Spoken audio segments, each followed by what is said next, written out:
नमस्कार छात्रों। पिछले तासिका में हमने अपठित गद्यांश और पद्यांश को पढ़ा। इस तासिका के अंदर हम कहानी लेखन किसे कहते हैं, कहानी लेखन किस प्रकार किया जाता है। बच्चों, मैं आपको यहाँ पर एक छोटी सी कहानी सुनाती हूँ।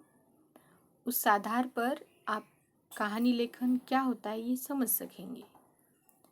देखो, एक चिड़िया, एक वृद्ध व्यक्ति और उसका एक छोटा नाती,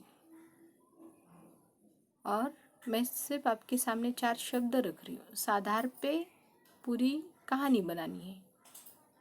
पहले मैंने आपको चिड़िया बताया, दूसरा वृद्ध व्यक्ति, तीसरा उसका नाती या फिर पोता कहिए, और चौथा हमें चिड़िया के भाव, व्यक्ति के भाव, चिड़िया या व्यक्ति के भाव। अब इन चारों के आधार पे एक कहानी हम यहाँ पर सीखेंगे। एक चिड़िया थी। एक व्यक्ति जहाँ पर टहलने निकलता था, वहाँ पर नियमित रूप से वो चिड़ियों को रोज दाना खिलाता था, और वो इतने सुपरिचित हो चुके थे कि बहुत वर्षों से वो एक दूसरे के सानिध्य में रहते थे। माना ये नित्य क्रम बन गया था। सुबह हो जाएगी, सुबह सुबह ये व्यक्ति उस निश्चित जगह पर, नदी के किनारे, तट पर आता था, और तट पे आके वह वहाँ पर चिड़ियों को दाना खिलाता था। अब चिड़िया रोज उसके दाने चुनने के लिए आ जाती थी। तकरीबन बचपन से उसकी इस क्रिया का यह फायदा हुआ कि उस व्यक्ति की आयु आज 60 साल से ऊपर थी, और वह व्यक्ति उन चिड़ियों को इतना परिचित हो गया था कि वो उसके हाथ पर बैठकर दाना चुगती थी। तो एक दिन पता नहीं क्या हो गया कि उसका जो नाती था, उसको उनके साथ आने का बड़ा मन किया। वो आया, उसने ये सब चीज़ें देखी। सुबह सुबह उसके दादाजी कैसे चिड़ियों को खाना खिलाते हैं, दाने खिलाते हैं, और देख के उसको बड़ा आश्चर्य हुआ। फिर वो तो छोटा था नाती, और फिर उसने वो चीज़ देखी, और दूसरे दिन उसने एक बाल हट पकड़ लिया कि दादाजी, मुझे तो चिड़िया अब आप लाके दे दो, मुझे वो चाहिए खेलने के लिए। तो जैसे ही दादाजी ने उसका ये बाल हट सुना, तो दादाजी ने कहा, अरे ये तो बहुत ही आसान बात है, इसके लिए इतना हट और ज़िद करने की क्या बात है, मैं कल ही आपको चिड़िया लाके दूंगा। दादाजी दूसरे दिन जाते हैं, और क्या आश्चर्य, कितने भी दाने रहने के बावजूद भी एक भी चिड़िया वो दाना चुगती नहीं है। न उनके हाथ पर बैठती है, न आसपास कहीं होती है। तो दादाजी को बड़ा आश्चर्य होता है, और यही दूसरे दिन भी होता है, यही तीसरे दिन भी होता है। तो ऐसी क्या बात हो गई कि आज चिड़िया बैठती ही नहीं। उस दिन से चिड़ियों ने दादाजी के हाथ से दाना लेना बंद कर दिया। अब दादाजी को कुछ समझ नहीं आ रहा था, दादाजी परेशान हो गए। और फिर कुछ दिनों बाद वो नाती उनका जो था, वो इस चीज़ को भूल गया, और फिर दादाजी रोज़ की तरह गए और उन्होंने चिड़ियों को दाना खिलाया, और रोज़ की तरह चिड़िया फिर आने लगी उनके पास और देने लगी। दादाजी भी वो बात भूल गए। तो देखो बच्चों, इस कहानी से आपने क्या सीखा, कोई बता सकता है? हमारे जो भाव है, हमारी जो मन की भावनाएं हैं, वो प्रकृति के अंदर तरंगित होती, एक दूसरे तक पहुंचती है। अगर हम किसी के लिए बुरी भावनाएं अपने मन में रखते हैं, तो वह उस प्रकृति को, चिड़ियाओं को भी समझ आ जाता है, और वो हमसे फिर किनारा कर लेती। तो हमारी भावनाएं अगर किसी व्यक्ति के प्रति, मनुष्य के प्रति अच्छी नहीं है तो वह व्यक्ति, वो मनुष्य हमारे साथ वैसा ही बर्ताव करेगा। तो कभी भी किसी के भी साथ अपने मन में वैर भावना नहीं रखनी चाहिए। सर्व के प्रति शुभ भाव रखना चाहिए। इस कहानी से हमें ये सीखने को मिलता है कि जिस तरह से मनुष्य को जीना, स्वतंत्रता में जीना पसंद है, उसी तरह से पशु पक्षियों को भी स्वतंत्रता में जीना पसंद है। जिस दिन उस व्यक्ति का भाव बदल गया, उस दिन उस पशु पक्षियों का आचरण भी, बर्ताव भी बदल गया। आज हमने इस कहानी को सुना। अब चलिए हम देखते हैं कि कहानी लेखन में कौन सी बातें बहुत महत्वपूर्ण होती है। कहानी लेखन, स्टोरी राइटिंग। कहानी एक ऐसी छोटी रचना है जिसमें घटनाओं को एक विशेष क्रम से व रोचक ढंग से प्रस्तुत किया जाता है। कहानी लेखन से विद्यार्थी की कल्पना शक्ति का विकास होता है। उसी उद्देश्य को ध्यान में रखकर मुद्दों के आधार पर, असंबद्ध शब्दों के आधार पर तथा सुवचन कहावतों के आधार पर कहानी लेखन किया जाता है। ध्यान दें, सिर्फ सुवचन, कहावतें या फिर कुछ एक शब्द या फिर मुद्दों के आधार पर, माना 4 से 5 प्रकार से हम कहानी लेखन यहाँ पर कर सकते। कहानी लेखन करते समय निम्नलिखित बातें ध्यान में रखें। पहली बात है, सबसे पहले कहानी के मुद्दे या शब्दों को गौर से पढ़ना चाहिए।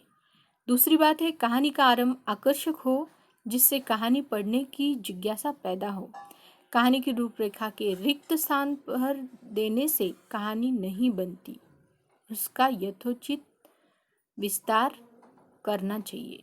कहानी के स्थान, पात्र आदि में कल्पित नाम दीजिए तथा कहानी सजीव बनाइए।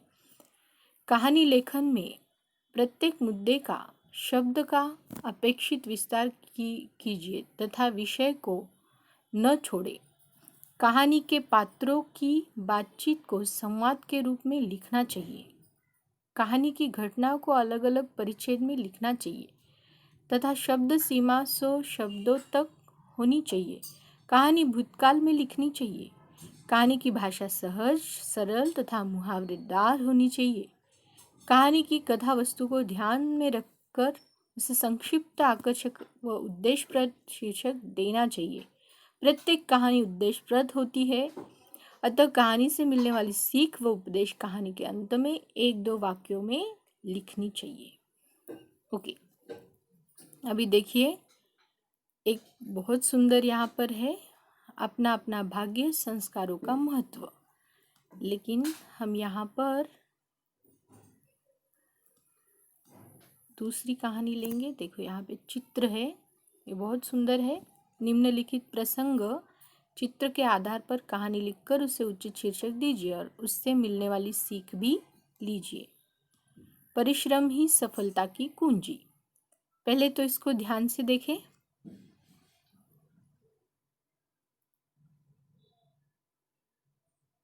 क्या क्या दिख रहा है यहाँ पर?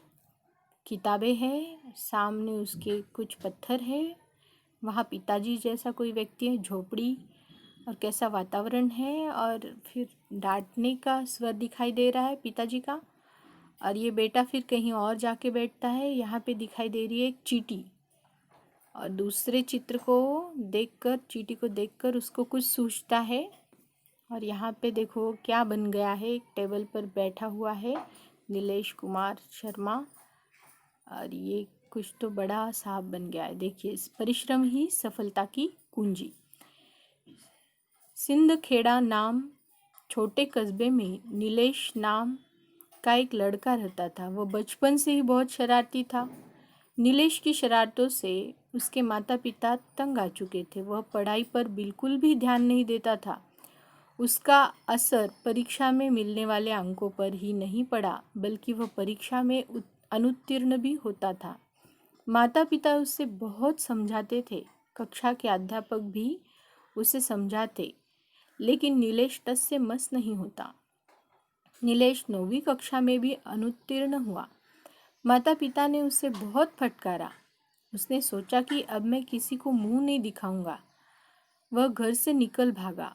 उसे सामने पहाड़ी दिखाई दी जिस पर एक मंदिर था। नीलेश उस मंदिर में गया और हताश होकर सोचने लगा, सोचते सोचते उसकी दृष्टि एक चींटी पर पड़ी जो दाना लेकर मंदिर की दीवार पर चढ़ने का प्रयत्न कर रही थी, पर बार बार नीचे फिसल जाती थी। वह हिम्मत न हारते हुए कई बार चढ़ी और गिरी, फिर भी उसने कोशिश जारी रखी। अंत में दीवार चढ़ गई। चींटी की सफलता देखकर नीलेश की निराशा दूर हो गई। उसे प्रेरणा मिली। सोचने लगा, जब एक छोटा सा कीड़ा भी लगन और प्रयास से सफल हो सकता है तो मैं क्यों नहीं सफल हो सकता। नीलेश का हृदय परिवर्तन हो गया। नीलेश घर लौट आया। वह ध्यान लगाकर पढ़ाई करने लगा। दिन रात पुस्तकों से जुड़ा रहा। वह उस साल परीक्षा में अपनी कक्षा में अव्वल आया। हर साल ऐसी सफलता उसे मिलती रही। एक दिन उसके परिश्रम ने ऐसी करवट बदल ली कि वह अपने ही जिले का कलेक्टर बना और गांव का नाम रोशन किया। सीख, असफलता ही सफलता की सीढ़ी है।